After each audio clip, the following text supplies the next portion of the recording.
speaking this morning about the importance of stewardship. From the time I was 8 years old until I was a junior in high school, my mom worked as the director of religious education at the Trinitarian Church in Northfield, Massachusetts. Because of her job, we attended church every week. I recall scraping the frost off the inside of the windows of our four-wheel drive Jeep while she was driving so we could see in order to get to church on a cold winter morning.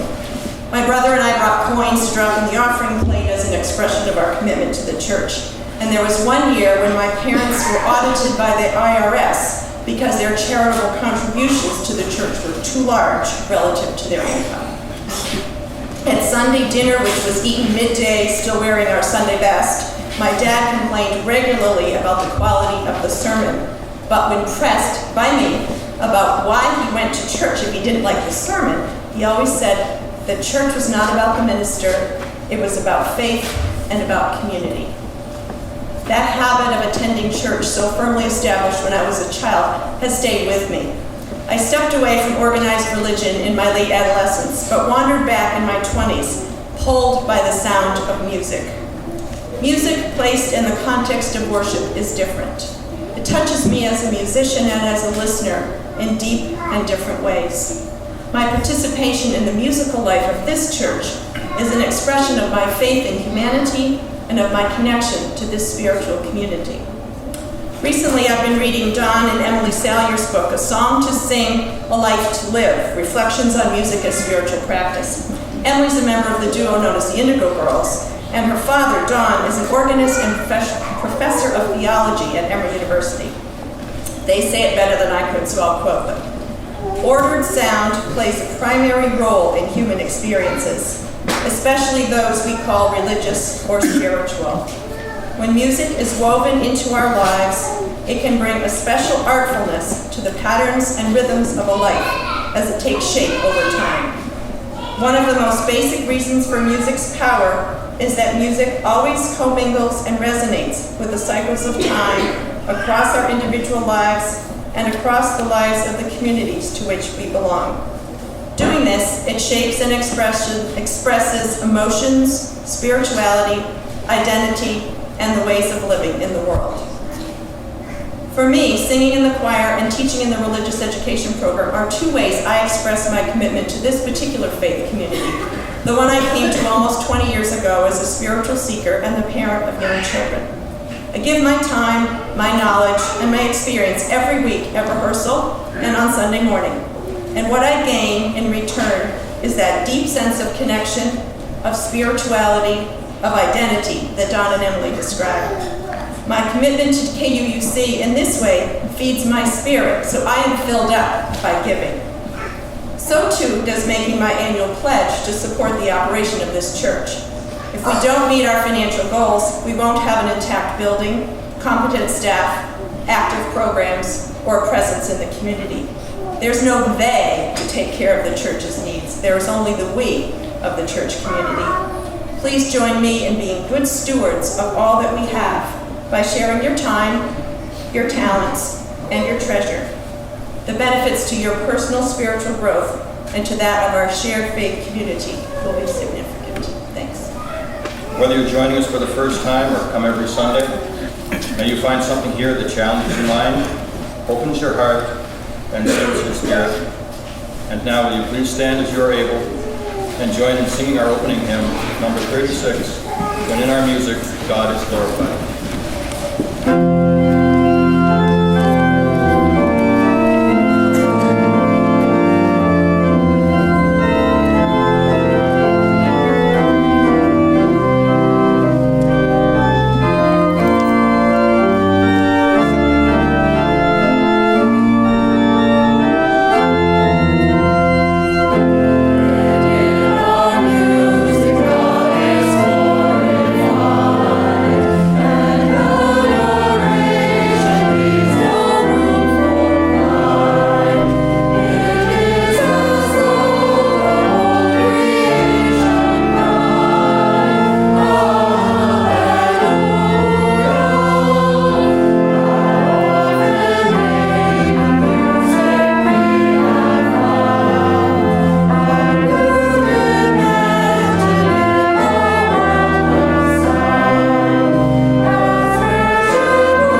This musical house is a cradle for our dreams.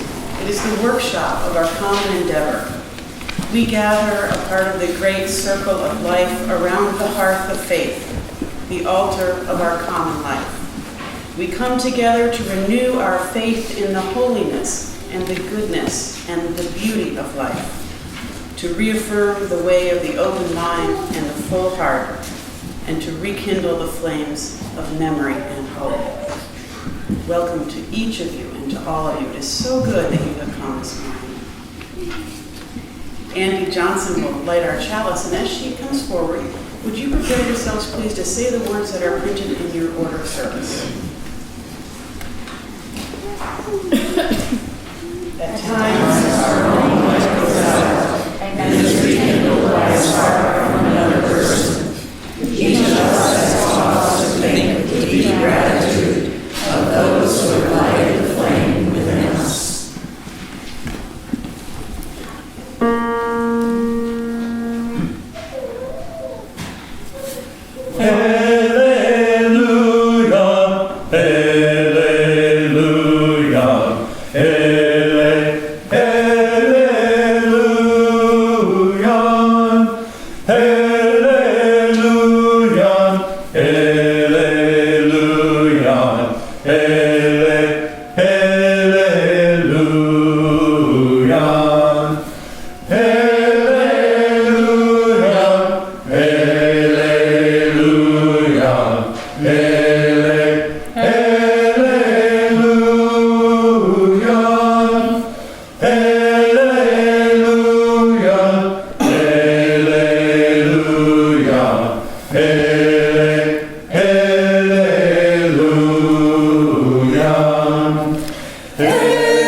Our first reading this morning is from Psalms, Sonnets, and Songs of Sadness and Piety by the English Renaissance composer William Byrd. Reasons briefly set down by the author to persuade everyone to learn to sing. First, it is a knowledge easily taught and quickly learned, where there is a good master and an apt scholar. The exercise of singing is delightful to nature and good to preserve the health of man. It does strengthen all parts of the breast and does open the pipes. It is singularly good remedy for stuttering and stammering in the speech. It is the best means to procure perfect pronunciation and to make a good orator. It is the only way to know where nature has bestowed the benefit of a good voice, which gifts are so rare as there is not one among 1,000 that has it. And in many, that excellent gift is lost because they want art to express nature. There is not any music of instruments whatsoever comparable to that which is made of the voices of men, for the voices are good and the same well sorted and ordered. The better the voice is, the meeter it is to honor and to serve God therewith. And the voice of man is chiefly to be employed to that end. Since singing is so good a thing, I wish all men would learn to sing.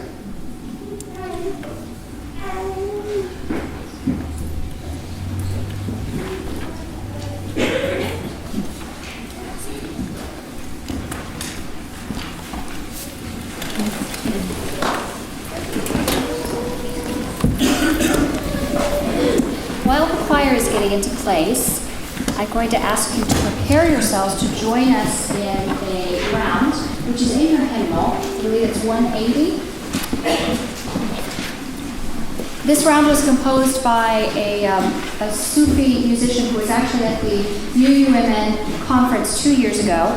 And the text, Alhamdulillah, means all praise to the beloved. Essentially the same thing as Alleluia. And the way that we're going to do this is the choir has positioned themselves around to help you out, give you some reinforcement. Also, some of the children have learned this in RE recently. So I'd like for all the children who know this to sing out really loud so you can help the adults, okay? We're going to sing through it 2 or 3 times just so you can get the hang of it. And then we're going to try it as a round. And I'm going to ask that everyone from Tom and Frank forward will be group 1. Everyone from Jim and Karen forward will be group 2, and everyone else will be group 3. Okay? And I will help bring you in when we do the round. Let's sing it through a few times together just so we can get the hang of it. The choir will sing it for you once, and then you join in. Okay?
now we will sing Children to Class.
As you know, every third Sunday of the month, we donate our offering plate to a local community organization. And this morning, we're honored to share our plate with the Community Kitchen, the local nonprofit that provides hot meals and take-home food boxes to low-income people in our community. I know that many of you have volunteer experience at the Community Kitchen. You cook and serve and clean up. And I hardly need to convince you how vital the Community Kitchen is in our community and how critical is the need to help feed our neighbors. I join with all of you in asking that you give as generously as you possibly can. The offering will now be given and received.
Wolfgang Amadeus Mozart regarding his talent and genius.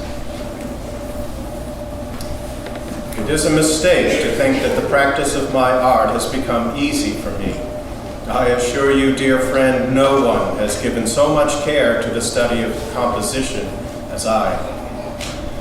There is scarcely a famous master in music whose works I have not frequently and diligently studied. Neither a lofty degree of intelligence, nor imagination, nor both together go to the making of genius. Love. Love. Love. That is the soul of genius.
The next work by Randall Thompson was composed in July of 1940 in response to a commission from Sergei Kosovitsky for a fanfare for voices to be performed at the opening of the new Berkshire Music Center.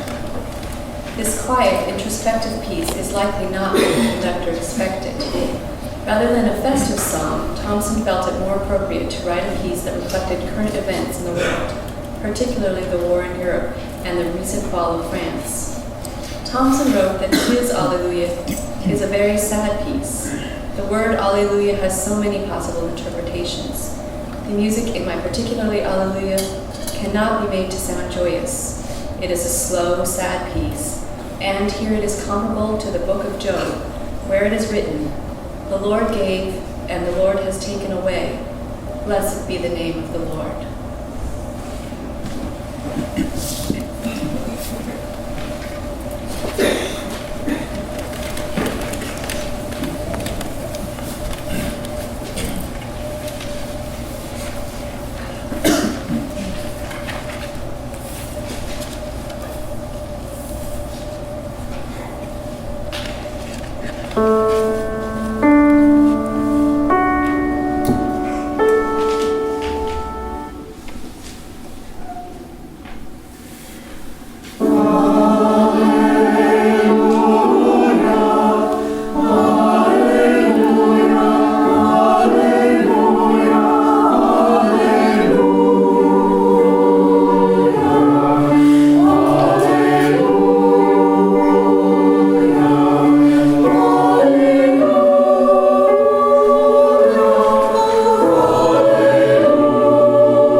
to just express my gratitude for a couple of things. The first one is I am very grateful that Dan Farina could be here today to play for us. It's such a joy to hear him, and he's such a beautiful gift. And secondly, I would like to thank my colleague, Vladimir, for his excellent playing and his willingness to please. My job would be so much harder if he wasn't here. And then thirdly, I would like to thank the choir. As you heard when Dottie spoke earlier, our choir, first of all, I don't know if you know this, but our choir probably donate about 180 hours a year just to the choir alone. And on top of that, many of them teach RE, some of them facilitate covenant groups, and many of them are on other committees or the board.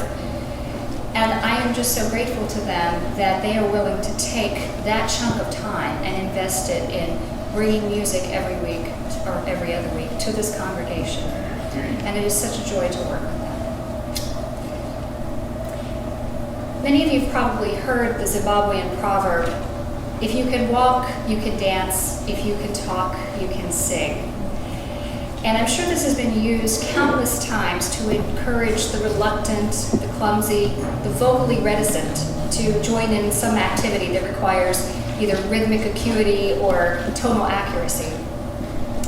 And although I find it a bit trite myself, I probably have used it because it expresses a fundamental belief, which I have, that every voice is valuable and worthy of expression, regardless of how pleasing it is to everyone else. My colleague has shared with me that she thinks this idea is poo. That's not her word, but you get the idea. And that only people who perceive themselves as good singers would think that this proverb is true. And I happen to know that Sue Phillips is a good singer because I have heard her singing Joy to the World as we recessed down the aisle on Christmas Eve. And although she was singing very quietly, I think maybe she was trying for me not to hear her, I could hear that her pitch was accurate and it was a very pleasing sound. So I asked her to elaborate on her assertion about this saying that she can't, and also the fact that she says she can't sing. And she replied, I know what I sound like in the car. And then I pressed her further, and she confessed that she doesn't like to do anything that she's afraid in public that she doesn't feel she could do well. And I totally get that. As an introvert myself, my life has been dedicated to avoiding embarrassment. And yeah, you might say, well, why are you up there? And I've asked myself that too. And my hope is that since I'm not really a preacher, I'm a singer, that your expectations are low. So but included in my list of activities from which I should refrain are speaking or dancing in public, algebra, spelling bees, or participating in any kind of team sport. That's as much for injury as embarrassment. So far, that's worked pretty well for me, but clearly I've ignored the public speaking thing today. By the way, I assume that all of you are aware of this survey that was done some time ago, in which 3,000 Americans were asked to rank their greatest fears. In fact, the fear of public speaking was number one. More people are afraid of speaking in public than they are of dying. And I find that really interesting. Some of you may remember the stand-up bit that Jerry Seinfeld did on his show when he said, this means that to the average person, if you go to a funeral, you are better off in the coffin than you are doing that.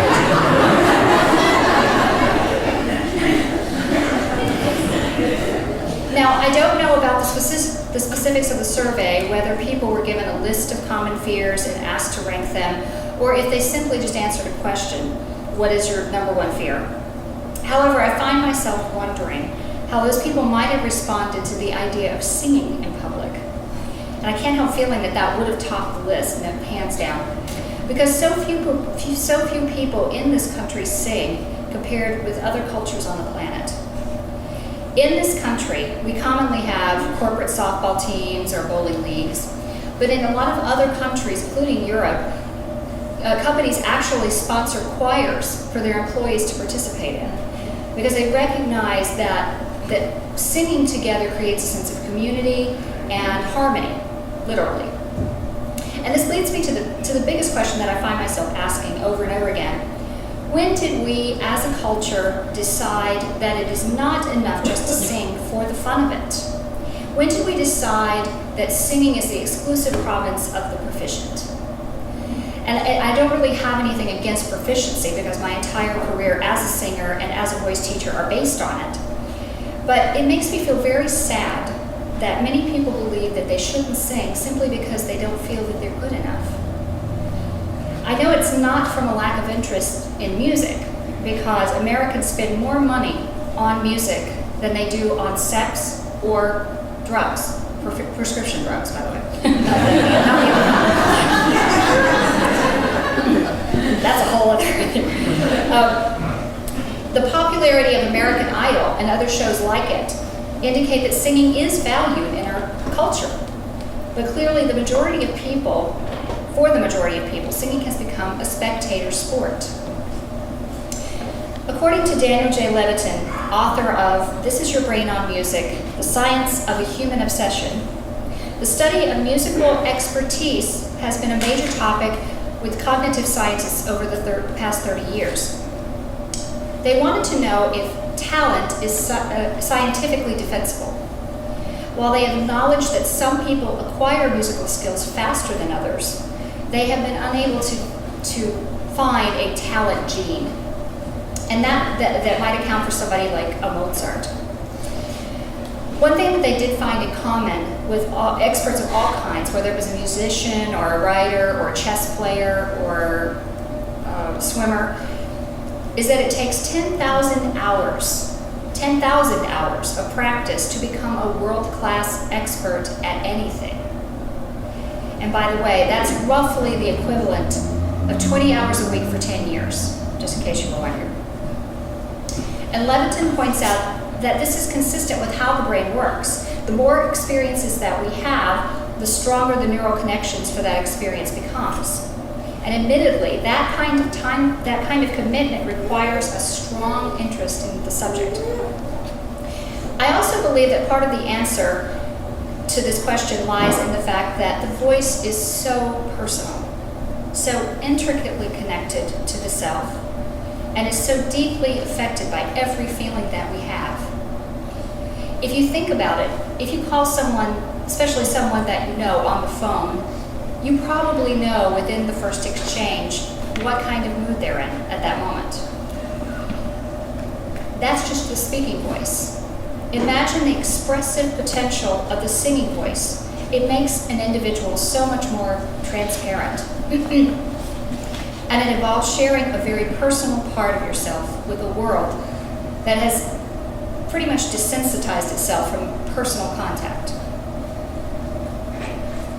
Some people are reluctant to sing due to a childhood trauma in which they were either told by someone, probably someone they trusted like a parent or a sibling or a teacher, or maybe even a music director, that they did not sound good, or they were not singing in tune.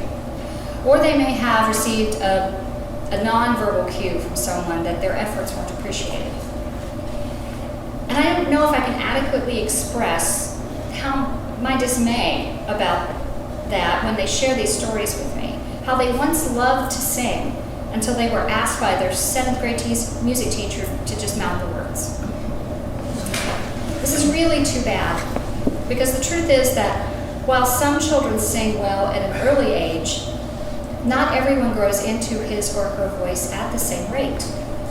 Like other parts of the body, the voice simply takes longer for some people to develop than others.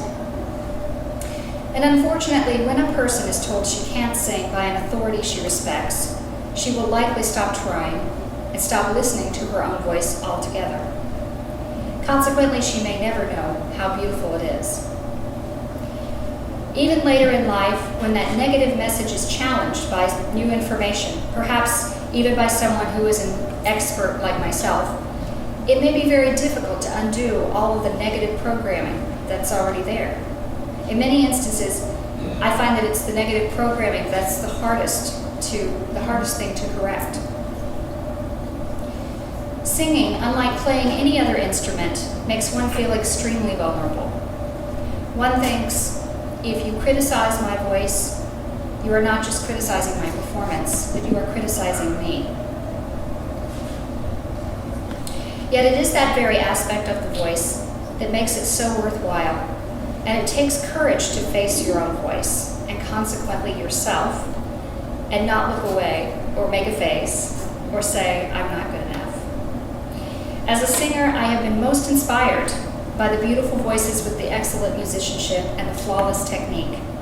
But as a teacher, I've been most inspired by the students who came to me with what they thought was nothing, and found not only a voice, but a fuller expression of who they are. And I'd like to close by sharing with you fragments of a reading from Joan Oliver Goldsmith's book, How Can We Keep From Singing? Music and the Passionate Life. In this, she's referring primarily to choral singers, but it can be applied to a lot of people. We're everywhere. The passionate, committed, talented, frequently unpaid or underpaid workers who make possible the things in life. We're the utility infielder, the middle manager, the small entrepreneur. It's hard for us to believe that we have significance as individuals. After all, when we get sick, the show goes on and the audience doesn't even notice. Yet collectively, we are indispensable and sometimes magnificent. We have a particular kind of courage, not the courage of those who climb mountains, but the courage of those who show up and practice. Not every day, perhaps, maybe not even every year. We take time off to attend to loved ones, or earn a living, or indulge our exhaustion. But once that's accomplished, we come back. The reason for this glorious insanity, it seems to me, has something to do with an invisible instrument we all carry inside. A creative spirit that must be expressed if the soul is not to die a slow, bleak death. If you find yourself pulled beyond all practicality toward doing something, you are playing your invisible instrument. There is never enough time.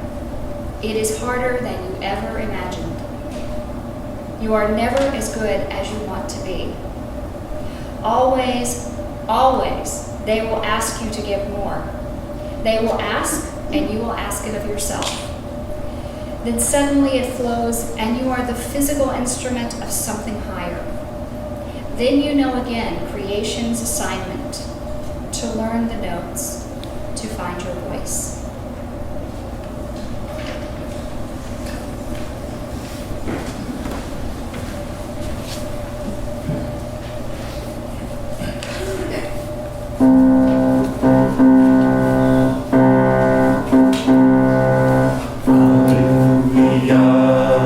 Alleluia, alleluia,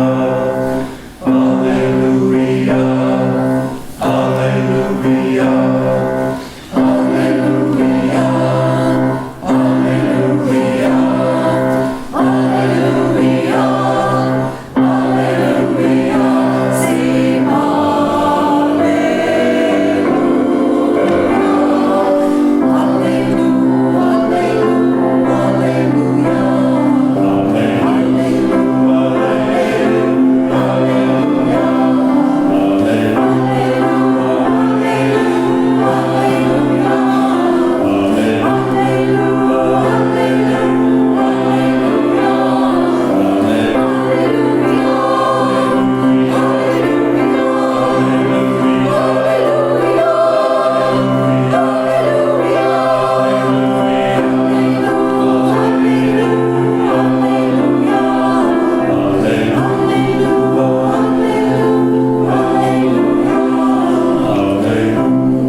you all please stand as you're able? We'll sing together hymn number 108, My Life Flows On in Endless Song.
We extinguish the flame, but not the light of truth, the warmth of community, or the fire of commitment.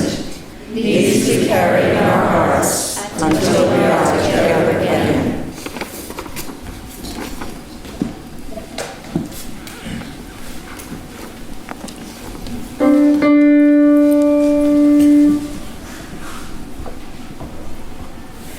May your life be as a song, resounding in the dawn, to sing away the night and softly serenade the stars, ever dancing circles in the night.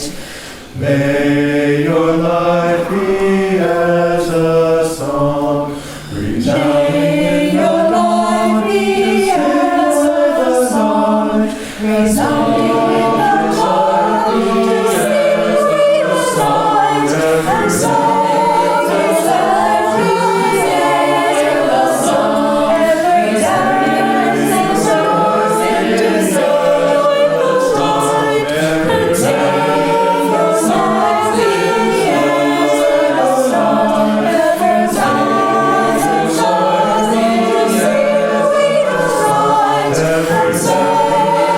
and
no